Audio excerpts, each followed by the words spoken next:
Today, magluluto tayo ng ginataang squash o kalabasa with squid. Ayan, laki-laki nito mga kabadis.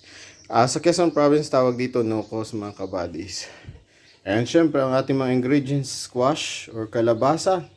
Napakaligat nito or chewy siya ito mga kabadis. And syempre coconut natin.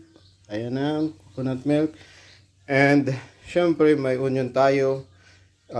Garlic, and meron tayong ginger para hindi masyadong malangsa. Kasi medyo may pagkalasang ano ito may pagkalansa ang squid kapag hindi natin lalagyan. And syempre, ang lemon grass para mas the best talaga.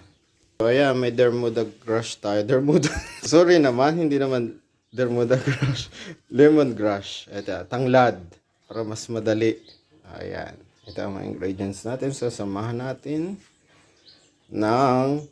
with love sa pagluluto. So, let's go! At yan ang ating imumukbang for today's video. Tsaka ayan, squid with squash o kalabasa. Nokos o pusit, whatever you call it, with gata, natural coconut milk, and samahan niyo ako, tikman na natin kung masarap ba talaga. Let's go. So ayan, tikman na natin mga kabady. So let's try it kung masarap. I love it mga kabady. The best talaga to. Medyo na-overcook lang talaga ang squash. Pero it's okay. So, yan yung mga nagawa natin doon sa pinakita natin kanina.